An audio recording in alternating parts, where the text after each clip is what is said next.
Hello, gear fans that like rack gear for their gear to be geared up in a rack, which I do. But every time you get a new rack, you need another power supply. So now I own 25 rack 1U rack unit power supplies for my rack gear. Anyway, we just did the unboxing of the Pile Pro. The Pile Pro PC 800 19-inch rack mount, 1800 power conditioner with 8 outlets, $65 Canadian on eBay. It's exactly what I wanted. It's a power bar. That's all it is.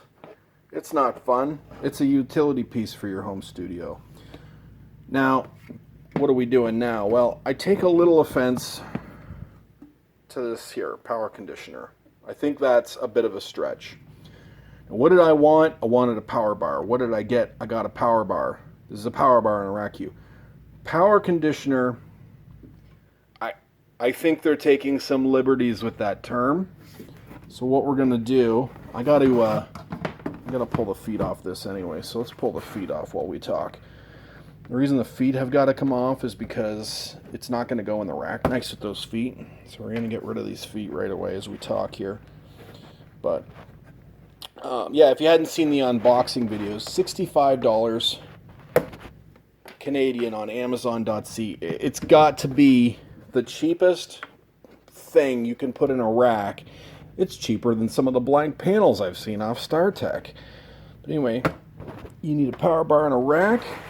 $65. It's good for music gear. It's good for a doctor's office. It's good for a church or house of worship. It's good for a science lab. It's good for your server room. It's good for anywhere you've got a bunch of IT equipment.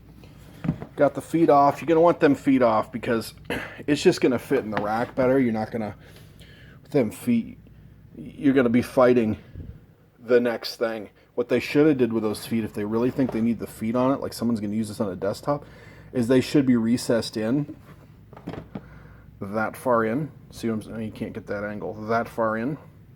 And then, but just a little bit of rubber or just a small rubber. Anyway, feet are stupid. It's a rack thing. What's up with the feet? All right. Now, what we're doing now is we're popping the top to prove that I'm saying power conditioner. That's a heavy term for this. I think this is a power bar. I don't even know why I'm doing this or what the point is, just short of saying, yeah, you offend me with that term a little bit. Just call it a power bar.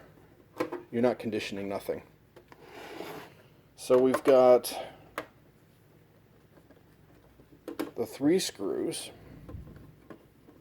that I can see. We may end up having to take the front off as well. What happens here when you can't find a screw and there's a sticker, you trace with your finger. It's there, I think. Well, look. Yeah. Well, does the whole sticker come off? Because that'd be good. I really don't need a sticker warning me that electricity can shock you.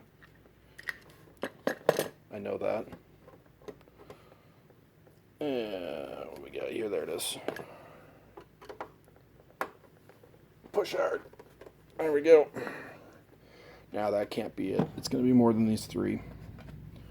Start to lift a little bit. Yeah, okay, we're all set. Let me just keep track of these screws really fast. We've got screws at the side.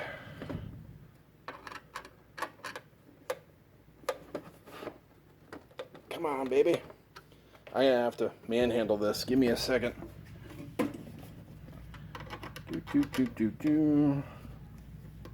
There we go. There we go.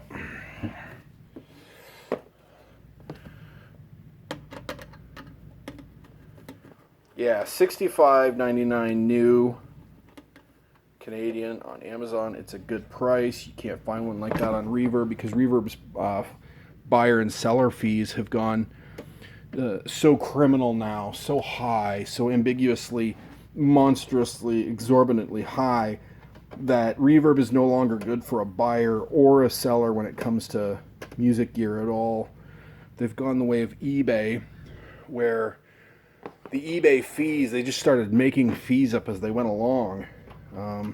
eBay used to be obviously the legend we know it as, the thing that we've loved for 20, 25 years, and then slowly the monster gets bigger and bigger, and you have to feed it. You have to feed the monster. And that's what's happening with Reverb is, I mean, you can argue that COVID is a thing that happened, but that would be nothing but good for Reverb and bad for the local local music stores, and bad for the local pawn shops, and bad for Kijiji where we couldn't come and contact each other. So COVID would have been really, really excellent. It would have been a growth event for Reverb. So instead of passing on some of that goodwill to us customers, what they've done is the monster's just gotten bigger, hungrier, and greedier. And now Reverb's fees are so big that as a seller, I can't afford to sell there anymore. And as a buyer, I don't feel like getting screwed over as a buyer either. So, wow, this is brutal. Now what do we got to do here? Is this faceplate really got to come off? I think maybe it does. Yeah, it looks like maybe the faceplate is welded too. So now I'm really going a long way around the block to try to prove some point that nobody's arguing with me about. It just bothers me that power conditioner term. It's like, no, it's just a power bar. You're not conditioning. I've seen the inside of expensive power conditioners. The rack would have to be bigger. There's just no denying that. You'd have to have a much bigger rack. For more circuit boards and more circuits that could detect the sine wave of an AC current, to detect whether you're going to have a spike or a brownout down to the millisecond, so it can kick in fast enough to do something about it.